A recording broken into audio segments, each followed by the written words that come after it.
स्वागत है आप सभी का। आज हम लोग सीखने वाले हैं संख्या के प्रकार और उससे जुड़े हुए इम्पोर्टेंट क्वेश्चन। और ये जो है पार्ट 2 है संख्या पद्धति का, और ये विभिन्न एग्जामों के लिए बहुत ही इम्पोर्टेंट है।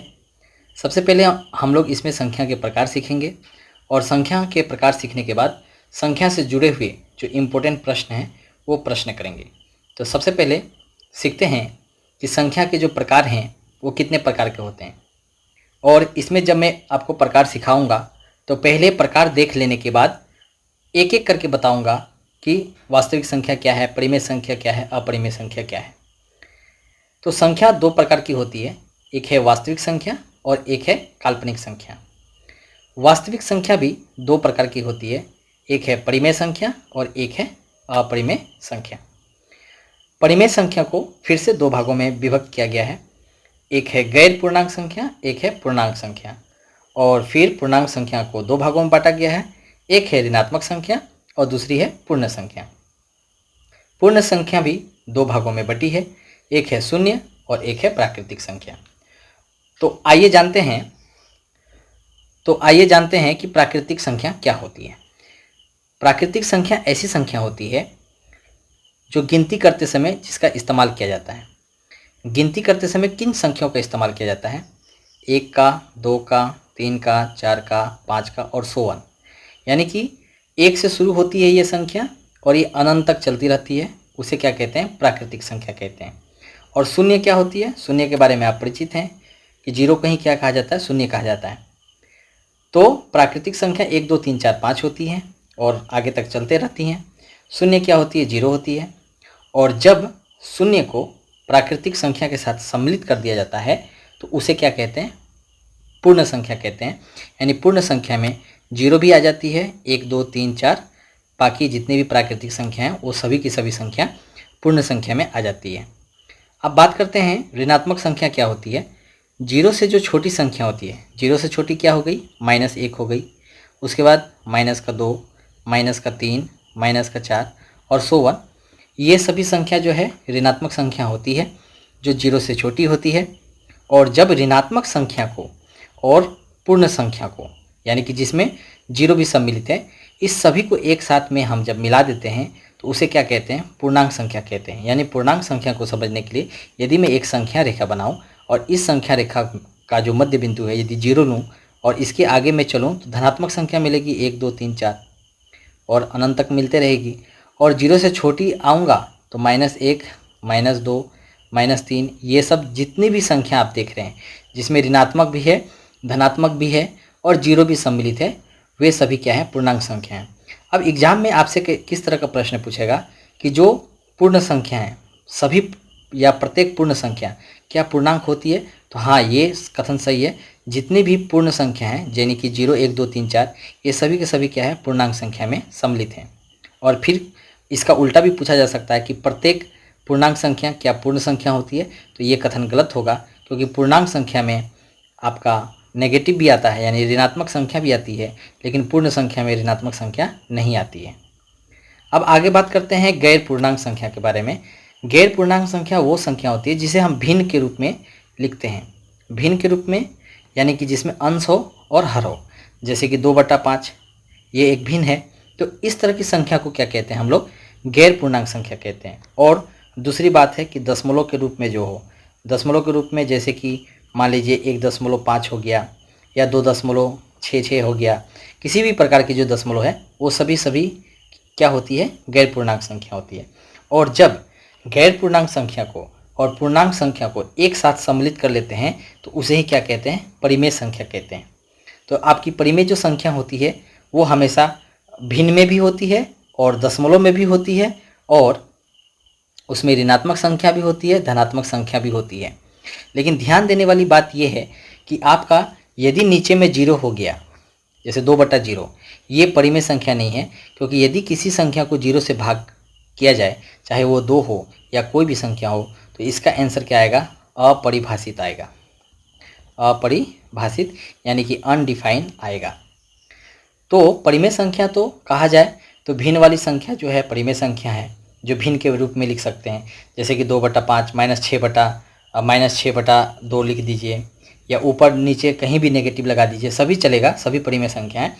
लेकिन 2/0, 5/0, 6/0, 5 करोड़ बटा 0, ये सभी की सभी जो संख्या है वो अपरिभाषित होती है। अब बात कर लेते हैं अपरिमेय संख्या क्या होती है। देखिए, अपरिमेय संख्या जो ऐसी संख्या जो पूर्णांक संख्या नहीं है, जैसे कि √2 ये एक पूर्णांक नहीं है, √3 ये एक पूर्णांक नहीं है, पाई ये एक क्या है, पूर्णांक नहीं है।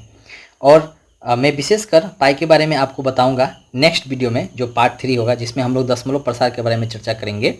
उसमें मैं आपको अच्छे से एक्सप्लेन करूंगा कि पाई जो है क्यों एक अपरिमेय संख्या है। अब देखिए, यहाँ में कुछ कुछ अपवाद भी है, जैसे रूट लगी हुई सभी संख्या वो अपरिमेय नहीं होगी, क्योंकि जो √4 है वो क्या होगा, ये 2 का स्क्वायर होता है, और 2 का स्क्वायर और रूट कैंसिल होने की वजह से इसका आंसर 2 हो जाता है, और 2 भी एक क्या है, हम लोग का पूर्णांक है, तो ये 2 क्या होगी, परिमेय संख्या होगी, ये अपरिमेय संख्या नहीं होगी। तो आपको समझने वाली बात यहाँ पे है कि कौन सा संख्या जो है अपरिमेय होती है। तो जिस संख्या का जो संख्या पूर्ण वर्ग है वो सीधा सीधा वो क्या होगी, परिमेय होगा। जैसे √1 ये पूर्ण वर्ग है, इसका आंसर 1 होता है। √4 ये 2 हो जाएगा। √9 ये कितना होगा, 3 हो जाएगा। √16 ये कितना होगा, 4 हो जाएगा। समझने वाला बात यहाँ है कि 1 का स्क्वायर क्या है, 1 होता है, इसीलिए तो आंसर 1 आया। 2 का स्क्वायर कितना होता है, 4 होता है, इसीलिए तो 2 आंसर आ गया। 3 का स्क्वायर कितना होता है, 9 होता है, इसीलिए आंसर 3 आ गया। इसी प्रकार से आप 20 तक का स्क्वायर याद कर लीजिएगा, जो आपको हर एग्जाम में काम करेगा। अब बात कर लेते हैं कि जब परिमेय संख्या अपरिमेय संख्या सीख लिए, तो अंतिम में बात करते हैं वास्तविक संख्या क्या होती है। देखिए, वास्तविक संख्या यदि कहा जाए तो सभी संख्याओं का क्या है, ये जन्म जाता है, क्योंकि इसमें परिमेय संख्या अपरिमेय संख्या दोनों प्रकार की संख्या सम्मिलित होती है। तो वास्तविक संख्या में भिन्न भी आ जाती है, दशमलव भी आ जाती है, पूर्णांक भी आ जाती है, ऋणात्मक भी आ जाती है, जीरो भी आ जाती है। ये सभी प्रकार की जो संख्या हैं वह सम्मिलित होती है। केवल ऐसी संख्या जो रूट के अंदर में यदि नेगेटिव है तो वो काल्पनिक संख्या कहलाएगी, वह वास्तविक संख्या नहीं कहलाएगी। अब रूट के अंदर में जैसे -2 है, रूट के अंदर में -3 है, तो ये सभी की सभी काल्पनिक संख्या हैं। अब यहाँ से प्रश्न आपको किस तरह से पूछा जाएगा, बोला जाएगा कि सभी का सभी परिमेय संख्या वास्तविक है। हाँ, तो जितने भी परिमेय हैं वो वास्तविक हैं, लेकिन सभी का सभी वास्तविक संख्या परिमेय नहीं है, क्योंकि परिमेय जो है वो वास्तविक का एक भाग है। तो सभी परिमेय संख्या वास्तविक में आएगी, लेकिन सभी वास्तविक संख्या परिमेय में नहीं आएगी, क्योंकि वास्तविक संख्या में परिमेय और अपरिमेय दोनों प्रकार की संख्या आती है।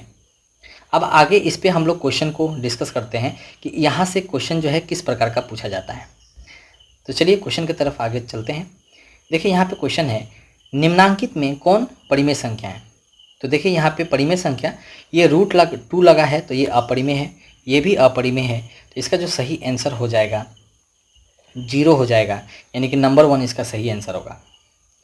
निम्नांकित में कौन परिमेय संख्या है, तो यहाँ पे देखिए ये भी नहीं होगी, √23 भी नहीं होगी, और 225 जो है ये किसका स्क्वायर है, 15 का स्क्वायर है, तो 15 का स्क्वायर 225 होता है, जो कि एक पूर्ण वर्ग है, तो ये क्या होगी, परिमेय संख्या होगी। और रहा बात इसका, तो ये दशमलव प्रसार जब आपको सिखाऊंगा तो आपको पता चलेगा ये अशांत अनावर्ती दशमलव प्रसार है, जो सदैव क्या होती है, अपरिमेय संख्या होती है। नेक्स्ट देखिए, निम्न में कौन परिमेय संख्या है, तो यहाँ पे देखिए ये √5 जो है ये एक क्या है, अपरिमेय संख्या है, और 2 क्या है, परिमेय संख्या है। यदि अपरिमेय संख्या को परिमेय संख्या के साथ में जोड़ा जाए या घटाया जाए तो सदैव आंसर क्या होगा, अपरिमेय ही होगा। और ये तो आंसर परिमेय नहीं होगा, यहाँ से √7 कट गया, तो ये परिमेय होगा, क्योंकि बच गया 2/7। उसके बाद यहाँ पे 1/√2 है जो नहीं ब्रेक होगी, और 2π है जो अपरिमेय संख्या होती है। निम्न में कौन परिमेय संख्या है, तो यहाँ पे देखिए परिमेय संख्या कौन है जो टूट जाएगी, यानी कि जो p/q के रूप में होगी, जो भिन्न के रूप में होगी, तो इसका सही आंसर हो जाएगा 1/2। निम्न में कौन परिमेय संख्या है, तो यहाँ देखिए 4, √4 जो है टूट जाएगी 2 बार में, तो ये क्या है, परिमेय संख्या है।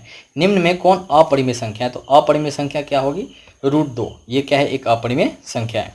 निम्न में कौन अपरिमेय संख्या होगी, तो अपरिमेय संख्या मैं आपको पहले बता दिया कि पाई क्या है, एक अपरिमेय संख्या है। आगे देखते हैं, प्रत्येक वास्तविक संख्या एक अपरिमेय संख्या होती है। तो प्रत्येक वास्तविक संख्या अपरिमेय कैसे हो सकती है, वास्तविक संख्या में परिमेय भी आता है और अपरिमेय भी आता है, तो ये कथन क्या हुआ, असत्य हुआ।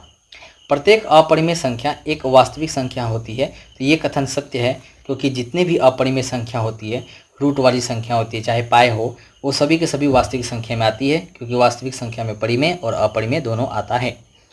प्रत्येक पूर्ण संख्या एक प्राकृतिक संख्या होती है, तो पूर्ण संख्या में जीरो भी सम्मिलित होती है और प्राकृतिक संख्या में जीरो सम्मिलित नहीं होती है, इसीलिए ये कथन क्या होगा? असत्य होगा। प्रत्येक प्राकृतिक संख्या एक पूर्ण संख्या है, तो ये कथन सत्य है।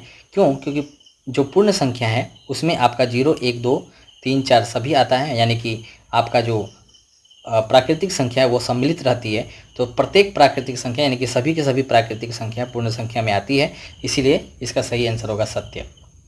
आगे देखते हैं, प्रत्येक परिमेय संख्या एक पूर्ण संख्या होती है। तो परिमेय जो है भिन्न के रूप में होती है, दशमलव के रूप में होती है, ऋणात्मक के रूप में रहती है, लेकिन पूर्ण जो है ऋणात्मक के रूप में नहीं रहती है, केवल इसमें 0, 1, 2, 3, 4 आता है।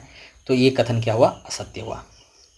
प्रत्येक पूर्णांक एक परिमेय संख्या है, तो यहाँ ये कथन सत्य है, क्योंकि पूर्णांक में धनात्मक ऋणात्मक सभी सम्मिलित होती है और परिमेय में भी भिन्न होती है, ऋणात्मक होती है, दशमलव होती है, सभी तरीके का जो संख्या है वो सम्मिलित होता है, इसीलिए इसका सही आंसर होगा सत्य। पाई क्या है? पाई एक अपरिमेय संख्या है। शून्य क्या है? शून्य एक क्या है? हम लोग का परिमेय संख्या है।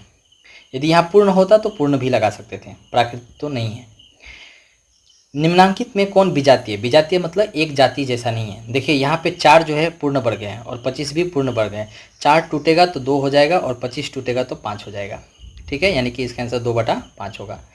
ये देखिए 9/16 का आंसर क्या होगा? 3/4 होगा। 1/4 के लिए क्या होगा? 1 का तो टूटेगा तो 1 ही हो जाएगा, 4 का टूटेगा तो कितना होगा? 2 हो जाएगा। लेकिन यहाँ पे देखिए 5 ये टूटने वाला नहीं है, तो ये विजातीय है। प्रत्येक परिमेय संख्या एक प्राकृतिक संख्या होती है, एक पूर्ण संख्या होती है, एक पूर्णांक होती है, एक वास्तविक संख्या। तो इसका सही आंसर होगा एक वास्तविक संख्या होती है, क्योंकि वास्तविक संख्या में परिमेय और अपरिमेय दोनों संख्या आ जाती है। अब इस वीडियो के आगे जो पार्ट 3 आएगा उसमें हम लोग बात करेंगे दशमलव प्रसार के बारे में। संख्या पद्धति का ये बेसिक से शुरू हुआ है सीरीज, जिसको हम लोग कंप्लीट करने वाले हैं। तो आपको वीडियो यदि अच्छा लग रहा है तो वीडियो को लाइक कर सकते हैं, चैनल को सब्सक्राइब कर सकते हैं और कमेंट भी साथ में कमेंट कीजिए कि आपको किस टॉपिक पे वीडियो चाहिए और शेयर कीजिए अपने दोस्तों को। Thank you for watching.